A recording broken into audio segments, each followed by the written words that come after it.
Hey guys, welcome back to the channel. Today in MLB The Show 21, they released the kitchen sink pack, and we are going to break that down as well. We've got some new player programs that we're going to talk about. Guys, if you're looking for MLB content daily, please subscribe to the channel as well. Check me out on Twitch. I go live every single day at 12 p.m. Eastern time. Link is down below. Let's get into the content. All right, so in the store, we've got some new packs. As you can see here, I opened up 30,000 stubs. We'll get you a shot at the kitchen sink cards, and this isn't a bad pack at all. A lot of them I would never recommend to just buy a pack because usually you lose out on tons of stubs, and there is a possible chance, like I did here, where you can lose out. The one thing I will say is it's going to depend if you are looking to collect the Mariano Rivera collection, because all of these cards can really help you out. For example, I was able to get Rick Porcello, who isn't all that good of a card and can only sell for like 12,000 stubs, and it costs 30 to get.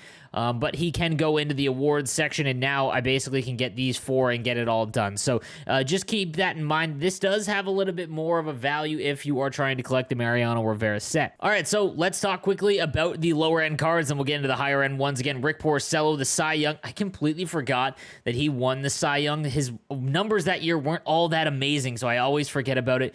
But nonetheless, he's got a okay sinker and fastball at low 90s, but that curveball comes in at 74 and the changeup at 80 is a nice split mix, but his hits per 9 and K per 9 are pretty low. So honestly, unless you're trying to collect for the Mariano Rivera selection, I would probably just avoid this one. I wouldn't pick it. Just nothing, not great here. And like I said, he only sells for about 12K. Then we've got the 90 overall Rod Carew, first baseman with second base eligibility, has almost max contact, power is really low, vision is max as well. He's honestly going to play better for the higher overalls. So you're playing at Hall of Fame or Legend, for example. Like that's when these kind of cards will kind of be a lot more effective. I talk a lot. Again, my content is mostly geared towards the beginner players. You know, this is your first year playing.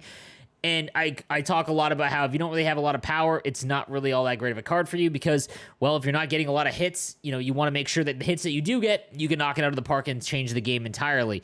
However, as you move up to Hall of Fame and Legend, it's going to be a lot more difficult to actually get those hits. So having a guy that can consistently get on base because it's very easy with the 99 vision and the high, almost max contact, that's where these cards can kind of take a little more effect. However, at first base, there are so many better first basemen. Second base, however, is a pretty weak position. And, you know, if you're playing a little bit higher, that might be decent, but his defense is so low that I just really wouldn't recommend it. And the All-Star, again, if you're talking about the Mariano Rivera card, the All-Star is a lot easier to acquire all them all. And again, he only goes for about 12K, so this is a hard pass for me. Then we've got the 92 Bill Maherowski, second baseman, and that is his only position. Not bad hitting stats. Again, 80 contact against righties, 180 against lefties. And then you could parallel and get his power to 80. His defense is almost perfect, which is awesome. And he is an awards card. So again, you get that bump because award cards are a little bit more harder to obtain for that Mariano Rivera card. But again, he's only going for like 12K. Not enough here, in my opinion, if you don't get any of the big guns in this pack. Then we've got the 90 Darren ODay, and Darren ODay cards are always popular in this game because of his ridiculous sidewinder delivery, and in my opinion is probably the one out of the lower ones to go and get because his hits per 9 is 106, which is phenomenal. K per 9 is 98. Even his walks per 9, which again isn't that great of a stat and not that important, but still up at 92 is great. His control at 87. Velocity is really slow. Break is 99, however. That's the thing. When you're playing the mediocre players, so I'm talking like anything under 800, really, maybe even 700, they have a hard time laying off pitches or pitchers that throw in the 70s and 80s because it's such a stark difference from all the guys that throw out like the Lee Smiths and you're hitting triple digits. So this is a great reliever to bring into the game, not to mention his delivery is just so ridiculous and really hard to hit. Again, if you're not an elite player. So he comes with the 79 overall or 79 mile an hour slider, fastball at 89, sinker at 88, and changeup at 80. And then his pitch control is low 90s for everything except for that changeup. And then his pitch break on the slider and fastball are maxed, which is gross. So as long as you keep that changeup in the dirt and out of the zone, you could do a lot of damage with this card. And in my opinion, he would be the lower one to go out and get. And again, the prime cards are a little bit more difficult to come by when you're considering for Mariano Rivera. And right now, he's going for pretty much the most expensive of the lower 90 cards for this pack. Then we've got the 90 Travis d'Arnaud. And again, great contact and power against righties. 122 against righties for contact, 107 power against righties for that power. And, again, there's not a ton of unbelievable catchers, really. It's come down to the new Sam Huff. Posada's still probably, in my opinion, my favorites. And then you've got Adley Rutschman, who's phenomenal as well. But you want to have a bench catcher because, again, if you have to change him out or anything like that, this would be a nice bench bat and backup catcher if, again, for the rich in Diamond Dynasty to come off the bench against a righty and absolutely hammer them.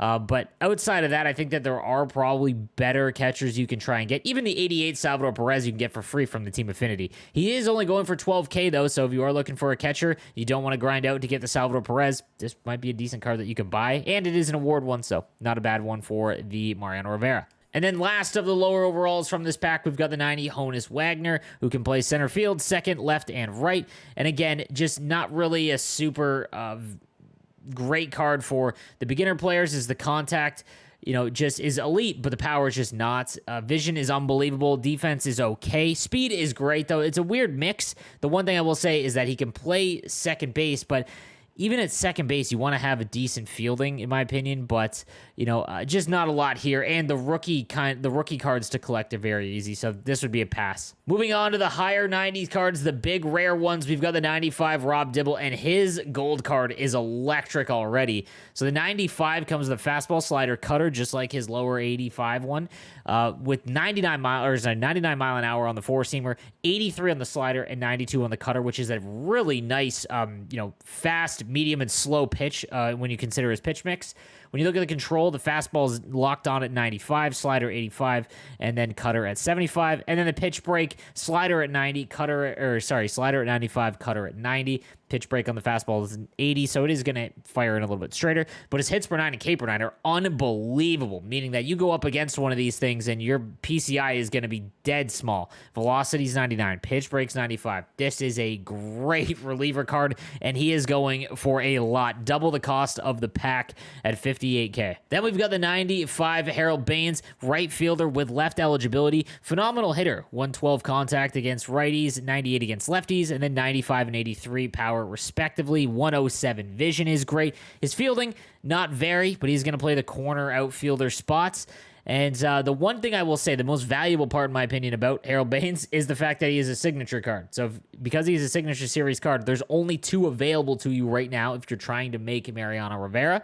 And one is David Ortiz, so you got to collect the whole American League, and the other one is Kyle Seager, which if you're not able to get World Series or you can't grind out 40 wins in ranked seasons, then Harold Bains is the only other option. So it significantly makes that easier. Did drop the price quite a bit of the Seager card, but that would probably be his best asset because there's so many great fielders out there. Not that this isn't a good card, it's just that you could go get Dante Bichette, who's an absolute beast in the outfield, and he's got better stats. Then we've got the 95 Justin Verlander with 100 stamina and a good pitch mix of a four-seam fastball at 97, circle change at 85, 12-6 curve at 81, and a slider at 88.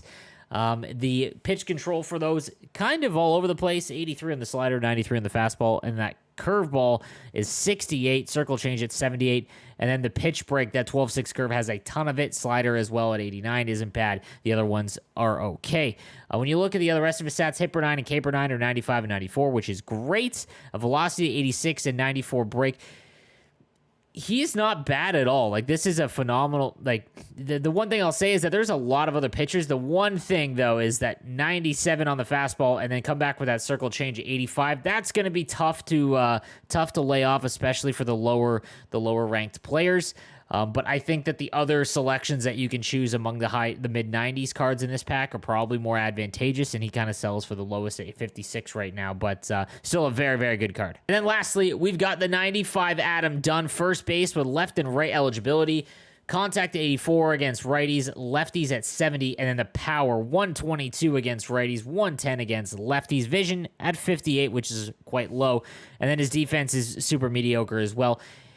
In all honesty, if you can't get David Ortiz or, even the Jim Tomei, if you don't want to grind that one out, this is a great alternative.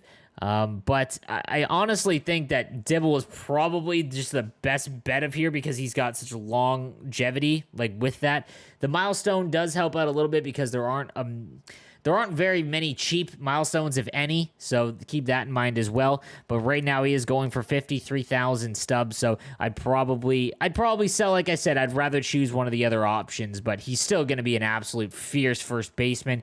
You could put him in the field, but there's just way better fielders, I think, in my opinion. Then we've got the latest headliner. It's the 94 All-Star, Pedro Martinez, 109 stamina, the hit per 9 and K per 9 at 99 and 95. Walks per 9 down at 70, velocity 86, and break at 97. You look at his pitch mix, and there is a ton, just like his 42 series card. Four-seam fastball 97, circled change at 82, cutter at 94, slider at 87, and curveball at 77.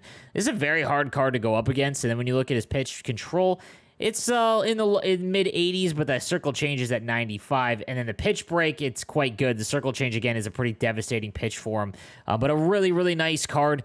Again, I'm not a huge fan of going after those sets, but he is going to be quite good. 52K if you want to risk it and buy the headliner pack. This is a really, really good card. So we did get 2 new player programs for your roster as well. And again, for any free-to-play player, these are always awesome because again, you just do some moments and grind through that, and you'll get free diamond overall players, which I think is, in all honesty, the best part about this game. So we'll start with Ozzie Smith.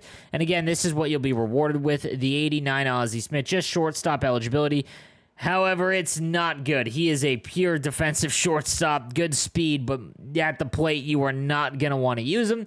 101 against righties for contact, and that's pretty much it. So this one is probably one of the worst ones that you can go out and get just because he has very little use to you. For, again, if you're a free-to-play player, there's far other options that you can go out and get. But nonetheless, it's still free and good XP that you can grind towards as well for the second inning program. And then lastly, we've got the 91 Gary Carter, catcher, first, left, and right field eligibility. And again, like I said, this would be a good option for you just because catcher doesn't have a ton of amazing ones. Contact against righties down at 60. Lefties, though, is 99. Powers at 76 and 78, respectively, so you could parallel them up quite a bit. Vision is 101, which is nice, and defense is okay as well at 78 and 85. I think that this would benefit the most from like the parallel. If you were to grind him out and get him really paralleled, you'd be in good spot with a decent catcher here, but nothing crazy. But again, if you haven't gotten, Salvador Perez or are able to get Jorge Posada, you're still looking for a catcher. This one's free, and at least he covers all the bases, and it's not awful for you. Guys, so that is going to do it for today's content. Let me know what you think in the comment section down below, and I hope to see you guys on Twitch. Have a good one, guys.